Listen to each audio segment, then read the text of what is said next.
There we go. I got my microphone cord, this thing, tangled up in my headphone cord. And I'm like, I'm on a short leash all of a sudden. Let's make a little noise real quick.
Hey everybody, how's it going?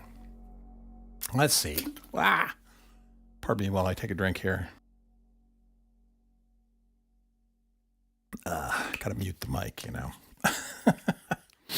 All right, hold on, let me grab my mouse pad here. Oh, you know what? I think the metronome was playing out the whole time, wasn't it? No, it wasn't. Okay, I was going through the queue. I live in fear of forgetting that the metronome's on. All right, let's see. Who's here? Let's see. My Logify is first. Nice. Let's see. Audrey, Torsten, Guns. I see the Wookiee. Crazy Wabbit. Not an Ableton certified trainer. Hey Doug, how's it going? Let's see. Will Esplin. Let me just see who's here. Biscuit. Let's see. Audrey Markey. Studio 8FX. Animotion. Animotion has sounded fantastic. Was listening to the first about 20 minutes of you guys, and then I had to do the setup because I had neglected. We had a bunch of people digging up our garden here this morning, so there will be stories. Quasar, so how's it going? Quasar, I didn't see a feed like a live stream from you, so I'm just assuming you were in the mix there. Hey, Dr. Cynthia, again, sounded awesome.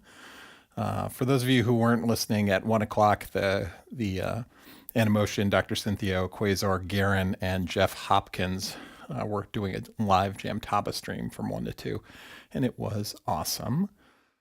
At least the first 20 minutes that I heard. Let's see who else is here. Cyjex. Let's see. Did I say Davey already? Let's see who else. All the usual friends and family here. Viral Beats. Hey there. Let's see. I'll go back for the tags in a second. Studio 8FX. Welcome to Synth Seeker Discord. Oh, nice. Hey, thanks for the jump in there. You will show up in the Discord if your Discord account is linked up to your YouTube account. Oh, and Davey, you did too. Cool. Thanks. We look forward to seeing you. Anyone else? Casual Noises. Hey, Music Smurf. Hey there. And hey, Semtex Cow. Cool. All right, let me quickly scan for shout outs. If you want me to answer a question or answer anything in particular, you have to tag me or put a bunch of capital Q's at the beginning of the line. Otherwise, I'll miss it. So Doug says he upgraded to the V Collection 11. Nice. And you got yourself the Tube Tech 2 collection. Nice. A bunch of tube effects, tube distortion, things like that. I'm not familiar with Tube Tech, but V Collection, nice. I also upgraded to the V Collection, even though I really didn't want to. But somehow I tripped and my wallet fell somehow into the computer. And I don't know, you know how that happens sometimes. You know, what's the old line from, there's a comedy mob movie called Johnny Dangerously. And I think the line was, he fell down an elevator shaft and landed on some bullets. We're not sure how that happened. Anyway, let's see, who else? Animotion. Let's see. Okay, that's tagging. That's just shout outs to everyone. Adri says, you may not be certified, but you know Ableton and am a good instructor on the matter. Thank you very much, Audrey. It's very nice of you to say. There's so much about Ableton that I don't know because there's so many workflows I don't do. I'm really not into the sampling workflow. So like slicing, I've done it once or twice, but I couldn't teach it. Let's see. So you're reading up the Ableton certification program? It's, you know what? I looked into it like years ago, and it's just, I'm a teacher by day. I don't need to be a teacher in my spare time too, like officially. Certifications. There's also, I think Ableton limits the number of certified trainers per region. They do like a regional thing. And so if there's already certified trainers in your area, they are less likely to grant you certification or let you in, or it used to be that way anyway. And I live in Boston, and the Berklee School of Music is here. So I'm pretty sure there are a lot of Ableton certified trainers in Massachusetts.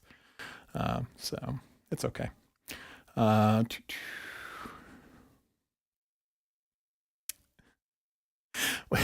Viral Beats, that really spoke to Lil Tussin. I don't know what that is. I'm sorry. I don't know. Okay, there's like an entire set of jargon in the peanut gallery that I'm not following because I'm not hip, apparently, and that's okay. You guys are hip enough for all of us. And lastly, another tag. You mean your CC crept out of your wallet, logged into Arturia, and purchased? Yes, exactly, Wookie. It tripped. It didn't crawl out of my wallet. I somehow fell, and the Apple Pay like field detection thing somehow happened. I don't know. I'm not sure how that works. So, all right, cool. All right, you guys are there. So today we are going to talk about the push.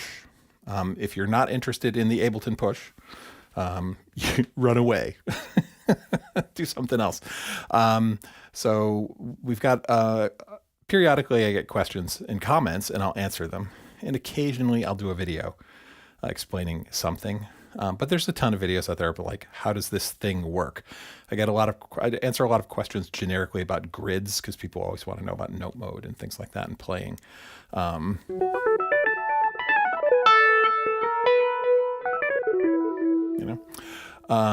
But what I was going to do today, someone bought a push. I don't know if he's in the chat or not. Reg, are you here? So he recently bought a Push 3. He's like, you made me buy one of these things. I'm like, oh God. And I've had a couple other people, a guy in Hungary bought a Launchpad Pro Mark 3. He's like, you made me buy this. I'm like, oh God. And so I was going to talk about a couple gestures on the push that are really useful, that are easy to miss. So not tips and tricks necessarily, but a couple things about the push that is conducive for how I put music into the box. Okay, so what I'm going to do is clear out a bunch of these patterns that I just did. There we go. Okay, cool. And then we got to move this up. Where am I? Here. There we go. Okay. So if you're familiar with Ableton or not, the idea is there's a note mode. This is how I'm using it, okay? A lot of people use their DAWs as tape decks, right? Starts here, audio gets recorded, or MIDI gets recorded, right? And Ableton can do that. It's called arrangement view. But the default view is session view. And session view looks like tracks, which is what we have here, different instruments on these vertical tracks. And there are all of these, the grid, think of the grid as a bunch of boxes, slots, and you can put MIDI information or audio information, but the way I work, it's MIDI. It's always MIDI into these slots, and they're clips, right? And a clip can be infinite. Well, I mean, effectively infinite, right? Most of the stuff people work in are 1, 2, 4, 8, 16 bars, 32 bars, right? But you could put a whole song in a single clip, right? In fact, that's an interesting way to break out of the mold and write some music, is to actually record a clip of you playing, say, like this piano, but make it, 200 bars long and actually play the entire piano part for the whole piece into a single clip. And it forces you to learn your song and then build on top of it in its entirety, right? So a lot of people work where they make a 4-bar clip or an 8-bar clip, and then they add more instruments and they make a layer, and it's a really thick, awesome sounding 8 bars of music, right? And it just loops forever. And then they go to a forum somewhere and they're like, how do I break out of the 8-bar loop problem, right? We've all done it. It's just a pattern that happens, right? Karen said I'm an influencer. What? Why am I an influencer? Hey, them fighting words, buddy. Don't make it why I oughta. I'm not sure what you mean, Karen, so you'll have to let me know. All right. So anyway, I wanted to just demonstrate on the push how you get stuff into these clips, how I'm, MIDI focused. And there's a few gestures around the push that people don't realize exist, and they're kind of nice, like the long press thing. Most of the controls on the push, and like, guys, let me know if you can actually read, the words under here, like the names of these tracks, right? Or at least read the larger words in there. Because if you can't read that, there may be less. Because I influence Regis purchase. Oh, that's, yeah, I suppose. Yeah. But I'm not certified. I'm not a certified influencer. Okay. So as you're going around the push, there's this metaphor. Like this is the button for turning on and off the metronome. Okay. Which you can't hear. This is the button for quantizing a clip. That's the currently active clip. There's the fixed length button. This turns fixed length recording on and off. So if like I want to, Ableton is really good at starting and stopping recording at the right times at the beginning and end of bars. But you have to tell it how many bars do you want to record. And you have to also say, oh, by the way, I want you to actually begin and end the recording for me. And you turn fixed length on. But it's like, how do you specify how long it should be, right? There's no button for that. And it's like, is it a Vulcan nerve pinch kind of thing? And the metaphor, the sort of gestural metaphor that Ableton uses for the push is you press and hold for anything to get its context menu. So if I press and hold fixed length, this display jumps. As long as I'm holding it, it jumps and says, how long do you want it to be? And these are your options, okay? You cannot have anything other than what's in here, to my knowledge. Again, not a certified trainer. I can't figure out how to do it. If you want to do something that's in between, let's say you want to record 7 bars, then you're just going to turn fixed length off. You're going to hit record, play 7 bars, and at the end of that 7th bar, you need to hit record at the more or less an appropriate time. It's very forgiving. You just need to hit end record somewhere during the 7th bar, and the global quantization stuff will close it down right at the right spot. And you're good there. All right. Let's see. See ya, Animotion. Have fun. It sounded really great. So I look forward to listening to the rest of it later, you guys. Anyway, so Ableton uses on the push these sort of press and hold gestures. And they're important because, for example, there's 2 modes. You're in this playing mode. I just realized, I'm like, why am I cold and drafty? And it's because I left the door open. Ooh, hang on a minute. Ugh. There we go.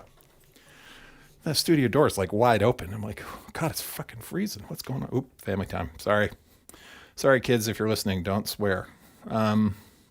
Anyway, so there's this mode for entering notes. And we could talk, if you have any questions about note mode in different shapes and things like that, or different modes of note mode, let me know. Happy to answer them today, as opposed to referring you to a video somewhere. I'll actually answer them today. But there's note mode, and then there's clip view, right? In clip view, if you've ever seen the Ableton session interface, it's just a grid with slots for clips. There are no clips in here right now, but I want to record. When I record, it'll go into these, and you flip back and forth between note mode and clip mode, all right? But one of those nice push metaphors, the press and hold, is when you're in note mode and you're playing and you need to go launch another scene or change a clip or something like that, or tell it to start recording into a different clip. You just press and hold this, tap the thing you want, and then let go, and it snaps back. That snap back metaphor is awesome, all right? And it works both ways. So if you're in clip mode, let's say maybe you're into a more DJ oriented performance, and your performance, rather than playing with the note mode, revolves around starting clips and then turning knobs to do DJ things, right? So you'll be in this mode a lot, but maybe you do want to go play something, or maybe you want to have a drone running. So while you're in this mode, you press and hold note mode. You can go hit that note, hold down your pedal to drone it, let go, and you're back at your DJ mode sort of clip launching stuff. So that ability to flip back and forth quickly with fewer button presses happens all over the place on this thing. Super nice. So let's see. Okay, no tags. So let's record something really quick. We will record using our E-piano here. And so we'll do an example of, I'll do a fixed length recording. So I'm going to say I'm going to record 4 bars, all right? And fixed length is on. You can tell it's on because it says it's on whenever you change state on anything, it prints the state out and it hovers it momentarily over the display. But in this case, fixed length is blinking for me. subtly. I don't know if the camera can pick up the blinking here because my lighting is meh, but it's blinking, so I know fixed length is on. So if I turn on my metronome, I can hear it going in my ears. And for your benefit, we'll turn on drum loop, bring the drums up. All right. So I'm going to record a 4-bar pattern. All right. Now, there's some buttons up here to tell what display mode it should be in. This is the device display. I'm going to put it in clip display. There's no clip here yet. All right. When I start recording, it'll start drawing the MIDI notes into this clip, and it shows me the bar measure markers, so I'll know when I'm getting close to the end if I lose track, if I get too excited. You know, I don't know about you, but I lose the ability to count to 4 when I'm really into it. I'm like, oh shoot, is this coming up on 4 or is this the end of 3? Anyway, let's do this. Let's do...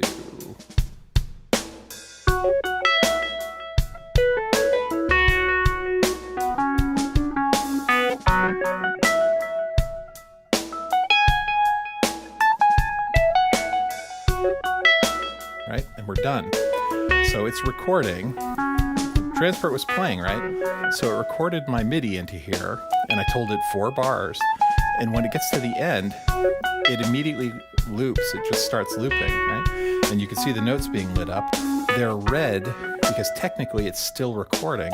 It's in overdub mode, all right? So I can add another layer on top of it, right? So we can drop it an octave. I'm going to drop the whole grid an octave. So you'll see these notes that are lighting up, they'll sort of jump up. All right, so they're playing up there, and these are my bass notes, so I can go put a bass note in here. Let's put something simple in here.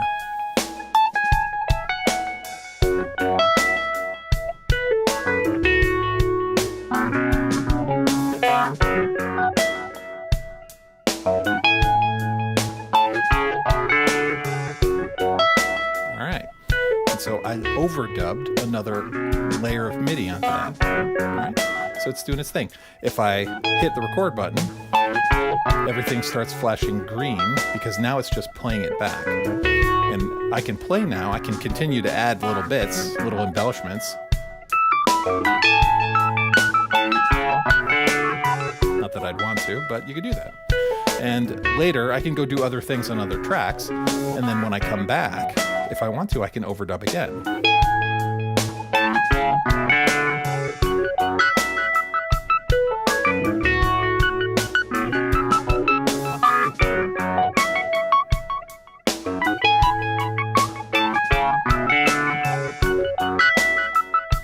Right? Now, Ableton, let's say something terrible happens, and you've got a cat, and your cat jumps on the push. Oh no. Heaven forbid, my perfect clip. It's been destroyed by you, Fluffy. Right? Well, Ableton there's a big old undo button, right?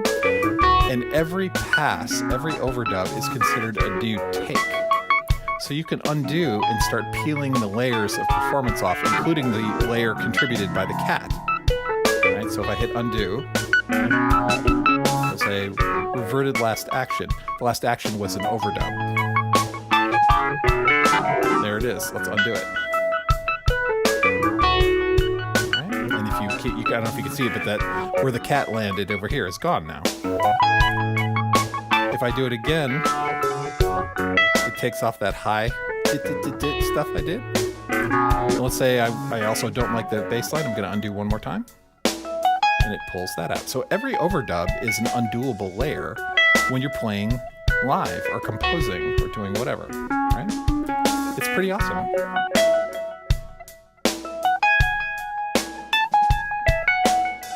Okay. Quick little look at the chat here. All right, Hannah's gone. I lost camera feed. Oh no. Hold on a second. That's what I get. Hang on a second. All right, disconnected. Let's reconnect. I wonder if the camera overheated. Hang on a second. Uh-oh. Hold on a sec. Hang on, gang. Oop. There we go. Hang on a second. There we go. All right, hold on. I think this phone I have is overheating periodically. All right, no, not quite right. It's a little off kilter. Hold on. Hang on. This is called low tech. It's being held together with palm fronds and snot. I chew them up and then I use it to glue stuff into a rack. That's how that works. All right, how's that? Bubba ate the camera. Did the cats jump onto the camera? Is that what happened? All right, hold on a second. Boop. Hold on a second. This might get ugly. Hold on. All right, let me know if it dies again. I'll keep an eye on it, but we'll see. Boop. All right. Bubba ate the camera, but it should be okay now. Let me know. I don't want to have to restart the stream. That would suck. All right, picture's back. Blurg. All right, anyway, so where was I? So you missed the cat. I actually had a cat, and I threw it onto the push. I don't know. We'll see what the recording says. Anyway, so that's some of the gestures I really like about. One of the gestures I really like about Ableton, certainly on the push, is the ability to quickly move back and forth. And then as far as getting information in, you record clips, MIDI data into these clips, right? And you could do overdubs and things like that, and you do comping. It works pretty well, right? So, hey, Josh, welcome aboard. If anyone else popped in and I missed him, who's that? Shaba Overload? Hey there. Oh, and Chomp. I hope I pronounced that right. So you guys probably came in when the camera was dead. All right. What else were we saying? Oh, all right. So other metaphors. Nobody's asked any questions, so I'm not going to worry about it right now. Oh no, Garen said we lost the video before the cat hit the keyboard, unfortunately. Okay, well, the cat survived. You're okay. Anyway, the point being, you can undo things like the cat jumping on the pads. It's all right. Let's see, very quickly overview. What are we doing today? As far as synths, we've got the Mini Moog here doing its thing.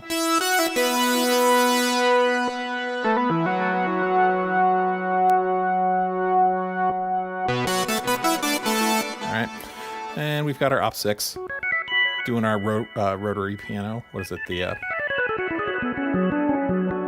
what are these called? God, I used to sell these and I can't remember what it's called. The B3 technology that B3 uses. Tone wheel. There we go. It comes back to me. All right, we've still got our wave state. So basically it's Bobby and the Korgies. So it's the Moog and the 4 Korgs. And a little bit of Omnisphere. All right, that's the wave state. Our mod wave. It's playing my favorite mod wave patch of all time. It's a preset called Cassini. It's like instant space. Love it. Or maybe I use it too much.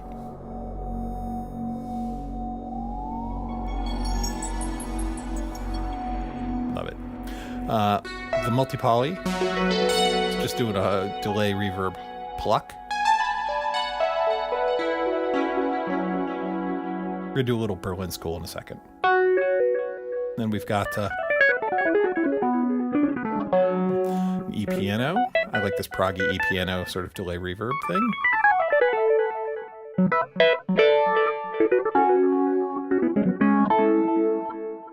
And then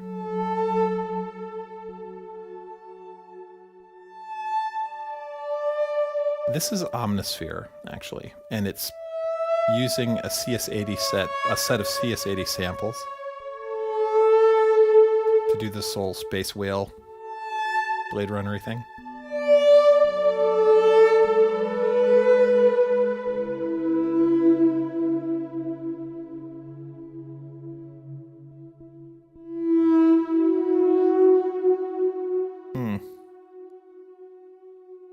Hey, Jungleism, welcome aboard. And then, of course, the bass.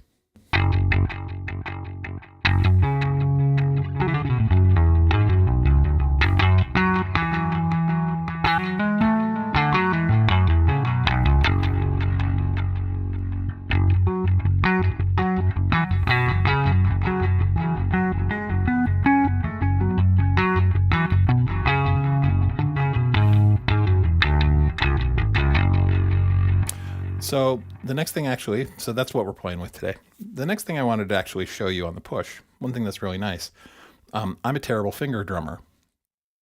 And there's a big old button over here labeled repeat.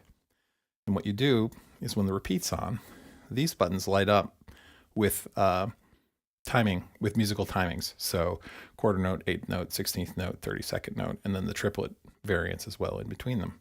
And if you put it on repeat, and then pick a tempo, pick a notation, a musical speed, 16ths in this case. And you just hold a note down. It's going to do those repetitions for you, but it pays attention to aftertouch, and if you were in MPE mode and using an MPE synth, it would pay attention to slide as well as pitch glide. And you could basically hold it down and turn on the repeat, and you can even right now, just using aftertouch, I can be pretty expressive.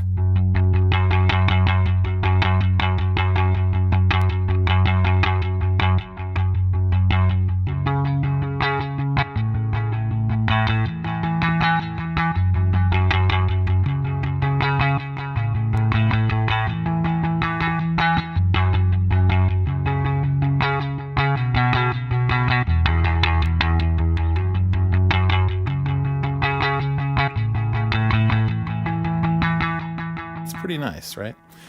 It's not quite an arpeggiator. It's specifically for repeating stuff. Now, I don't have a drum kit set up here, but if you want to do hi-hats, let me tell you, if you load the MPE kit, the kit that Ableton provides with the push, there's like a acoustic drum kit. There's a couple different kits that are MPE enabled, but you load up an MPE kit, you turn on repeat, and you just start playing with the hi-hat, and the MPE hi-hat on the pad moves from fully closed to mostly open. And so between pressure and it's slide that controls that, and then pressure controls accents and volume, and you can also pitch it up and down a little bit. It's freaking awesome. You can make a hi-hat. I mean, you could do nicer runs. Just the MPE kit is nice, and then the expressiveness. So as you've heard me rant before, I am not a big fan of MPE. I actually prefer polypressure over MPE, and I really don't care that much about either one of them, because mostly I'm a monophonic player, right? But I gotta say, that's pretty awesome. I'd be interested to have someone hook their Osmos up to Ableton and see what they can do with that kit. You know, let's see. Do we still have video, or is it gone? You let me know. No, it's still there. Okay, cool. The succulent got certified as an Ableton trainer. That's true. Nice one, Biscuit. Let's see. I don't see any tags looking through here. All right, cool. Anyway, so repetition is interesting. And it's poly as well. So let's see, something else I wanted to share. Let's turn off repeat. If we go grab, actually, if we stay with the bass, and we'll keep the repeat on for a second. So let's record a little 4-bar loop here. What's our length? 4 bars.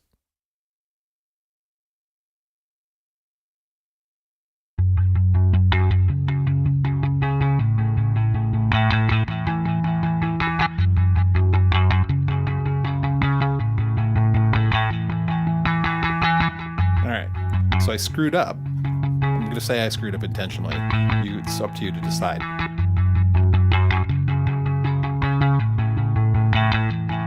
So let's bring the drums in.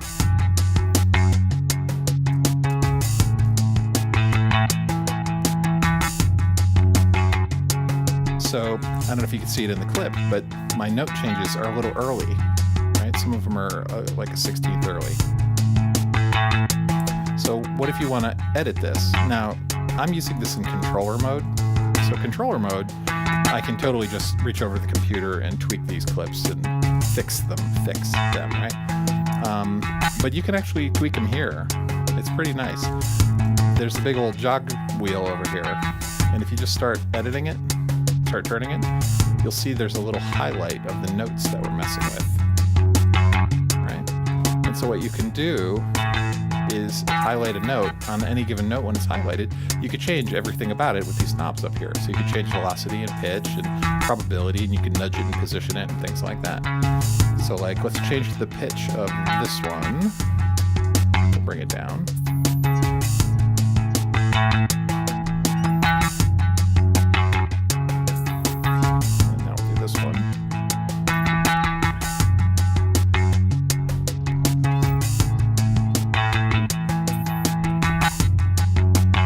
Fix the length of this one.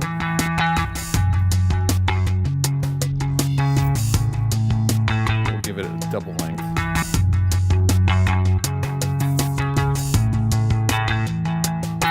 And then this one is too soon. We'll fix this one too. And this one as well.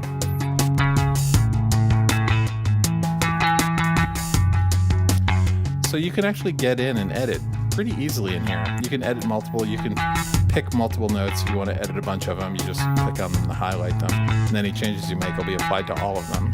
It's kind of nice.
I've got a few notes in here that are not awesome. So I'm going to actually quantize this to 93%. We'll clean it up a little bit. My timing is not great. My dad's a drummer. You'd think my timing would be awesome, but no. Question from Shenanigans. Can you select notes to edit with the pads? Yes, you can. Let me show you. So here's an example. This is what I'm going to do. Let's go back to the bass. All right. So the way you would do it is not with these pads.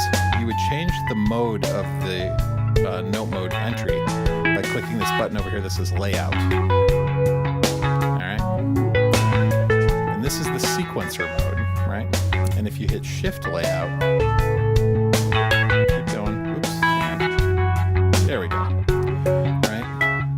This down here are the notes, and this is the sequence that's being played, right?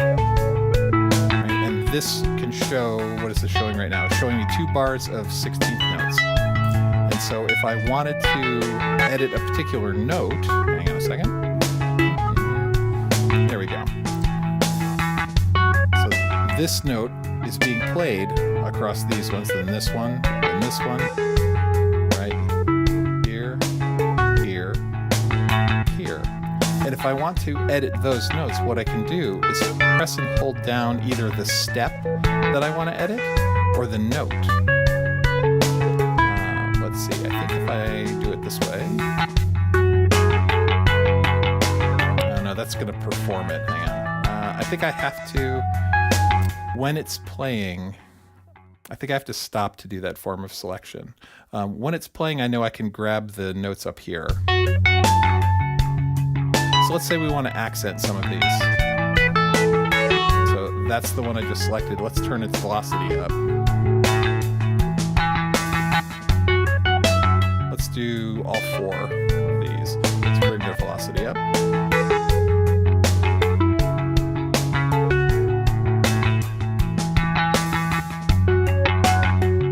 That was those. Couldn't really hear it. I'll turn these ones way up. You hear it as it went by? Doing it this way is effectively like, what is the electron people call when you choose a step and then you tweak the parameters for anything that's happening on there? Trig locks, I think they're called. Trig locks? I'm not an electron guy. That's what this pattern is. Basically, any clip can be viewed in a couple different ways. And so looking at the clip in this sort of step sequencer mode, you could choose steps, and then let's say I didn't want to change velocity. Let's say I wanted to change, let's go to the bass. So there's a distortion level. Wait a minute, let's go back. I'm going to turn the distortion up on these ones.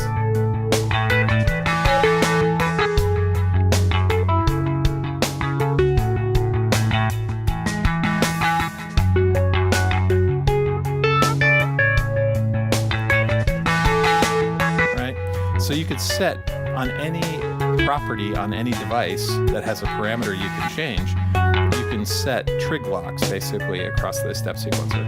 So I don't know if that is exactly what you wanted, Shenanigans, but there are other ways to do it. But again, I'm not an Ableton certified trainer. So I'm making hand gestures while I'm talking at the monitor. So I like walk away and I'm waving at the monitor over here. They're like, anyway.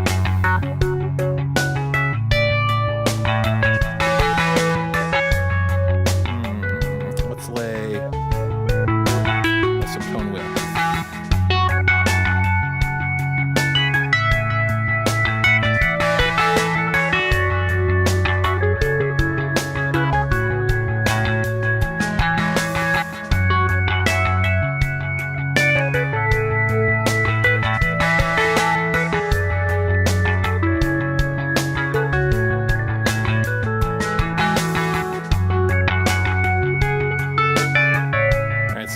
My tone wheel organ part, right? And so I can go shift layout and look at that in sequencer mode if I want to. Or I can just fix my timing in here. But there may be a way, Shenanigans, to press the notes in note mode and then do the editing, but I don't know. I tend not to, because I'm in play. I want to play when I have note mode up for the most part. And if you go back and look at my streams, I use the sequencer mode like never. Some people live and die by it. I like playing my clips in.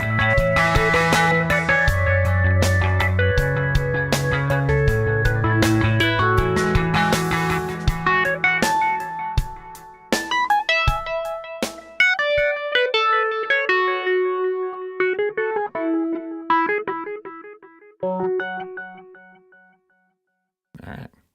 Anyway, so that's where we're at. The force is pretty much the same. Okay, cool. I've never used an Akai force. I've held it in my hand. I've like touched one, but I never really used it for more than an hour.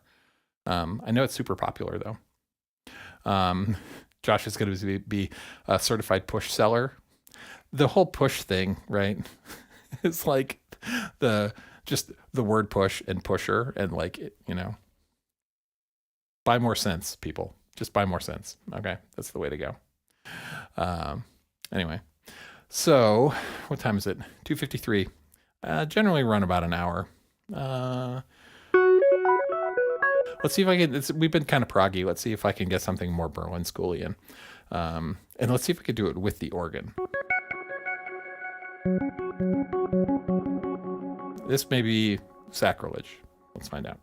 Let's delete all the clips first. Okay. So we want fixed length 1 bar, right?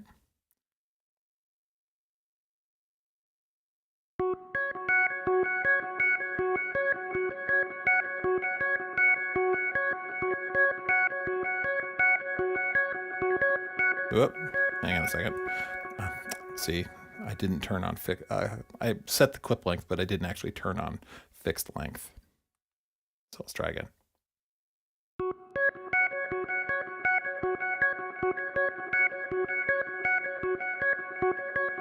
So here's the thing about Berlin School. Repeating figures, a real simple one, doesn't sound great, right? You got to get layers in there to make them sound a little bit better. So let's put another one on top of it.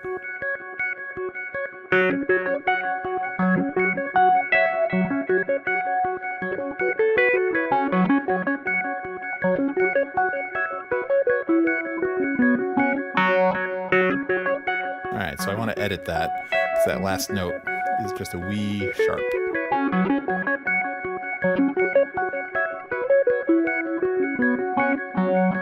All right, let's put a little bass line in there.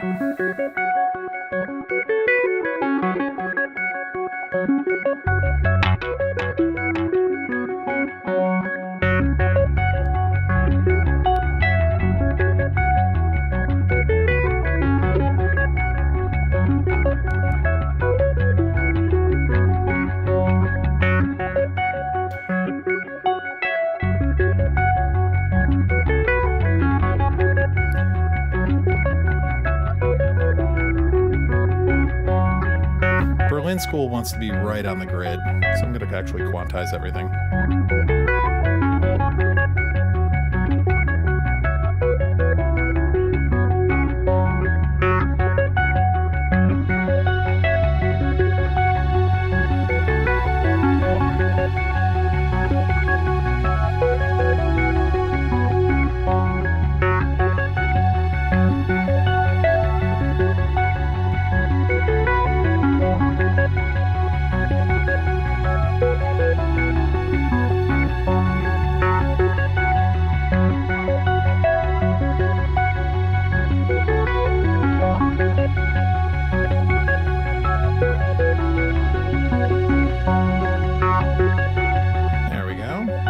Getting there, starting to get a bed,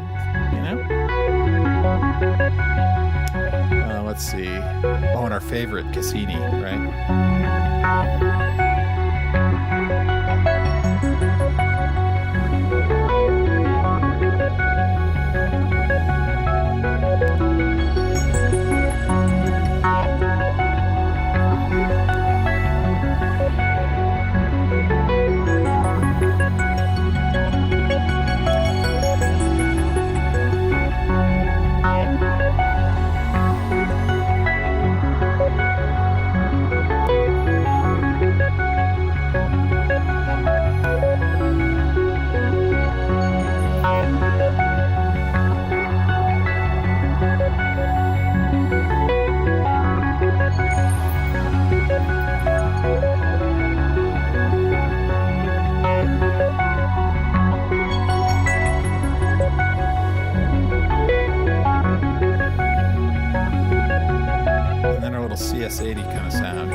starting to get hot again? Seeing glitches from time to time?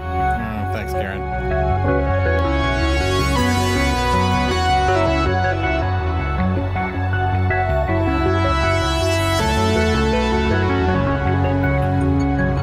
Well, we're winding down anyway. 3 o'clock.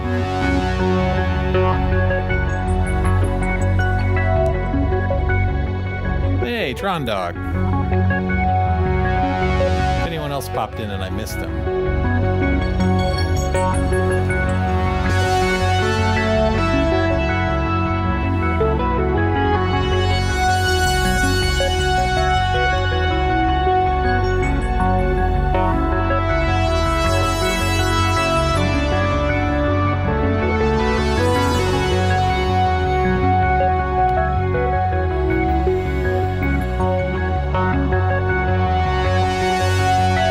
Marilyn, what's up?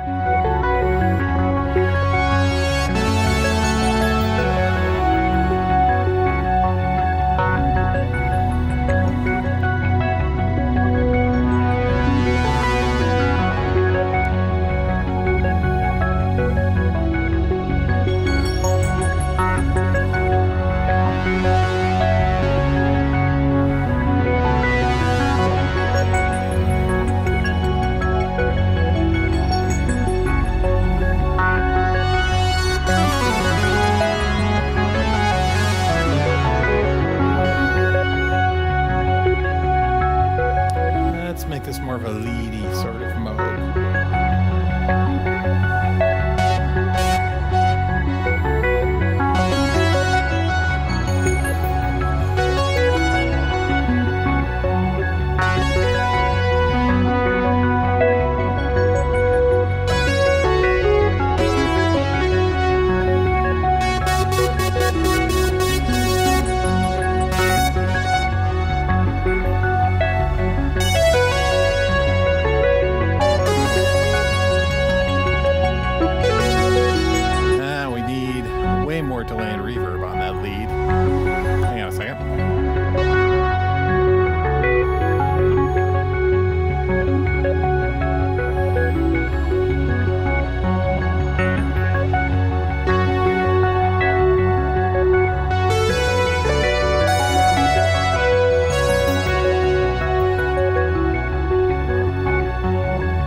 filter knob.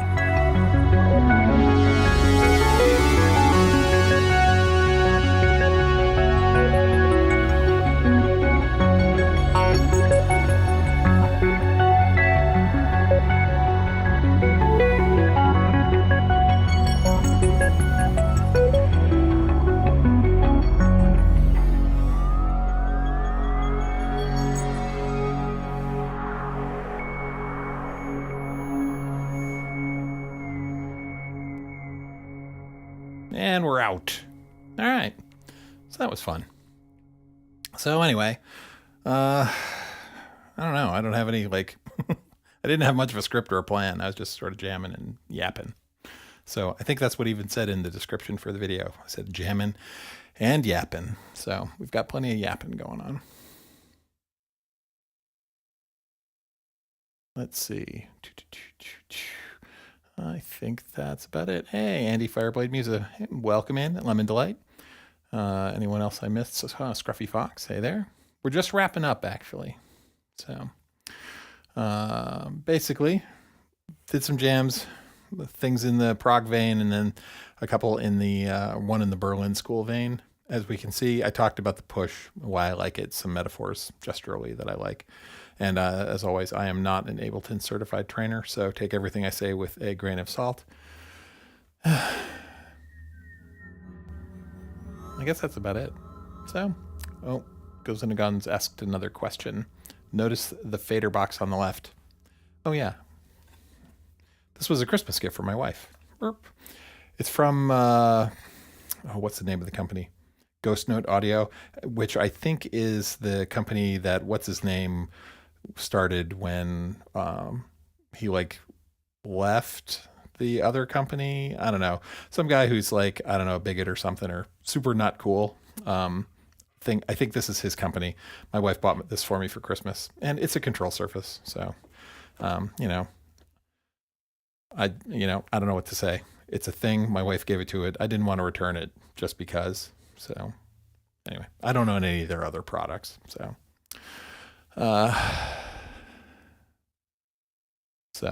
yeah, it's a decent fader. Goes Into Guns. It's, it's basically 3 faders with 4 modes. So it's like having 12 faders basically. And I just use it for mod wheel and for bringing drums in and out. Right. So I'm probably not using it. It's probably a waste. Like, so anyway, Luke doesn't use the Force. No, I do not use the Force. I never did the MPC thing. So all the variants of that, like, you could argue that the push is very MPC-like, but I mean, I started in Ableton and it came later. So maybe a transition into the MPC world would be easier for me because I'm used to this grid stuff. But I don't know. I'm happy with this. It's fine. It's been 10 years I've been married to the push, right? So it's fine. Really, that's about it. Hey, Gwen. Good to see you. Let's see. Yeah, it's called the Conductor. I think it's aimed at like people who use samples and synth stuff for being extra expressive. But whatever. It works. It wasn't, actually, I don't know how much it cost. They might be expensive. My wife bought it for Christmas. It was a nice gift. Anyway, that's about it. So I'm going to shut her down. Thanks very much for hanging out. I generally only stream about an hour. Sometimes it runs over if we get, on a topic, but let's see. What do we have yet to do today? We spent the morning gardening. So you guys can run away if you want. Story time, just very briefly. We've got a garden bed on one side of the house. So if this is our house, there's a bed in the front and a bed on the side. And this side bed, my wife wants to get rid of the plants that are in there. She belongs to a garden club, and she told the garden club, hey, if anyone wants to come over Sunday midday, you can take all the plants you can find here. You can just dig them out of the ground and take them. And so they did. And an army of ladies showed up and one gentleman. And they swooped in like locusts and they took everything. And I shouldn't say like locusts because it was very nice of them to clean all that stuff out. Now I don't have to do it, right? So win. So, anyway. Garen says it's not unreasonably priced, the Conductor. Cool. Torsten, don't even start with the trainer jokes. Anyway, it's all good. Thanks for the fluffy hug, Davey. And really, that's about it. So I think we're done. Just scanning the last of the chat. The hedge. Push. Yes, the push is also usable as a house plan. Exactly, as long as your house is rectangular. Everyone have a great one. I'm going to, I need the mouse. Reaching for the mouse. My studio is really not set up for streaming. Not like some people I know, Mr. PTZ. Some of you out there have pan-tilt zoom cameras. You guys are, you gotta have to ask yourself, is it about the video or the music making, right? Because you're making us look bad. All right, I'm out. I'll talk to you guys later.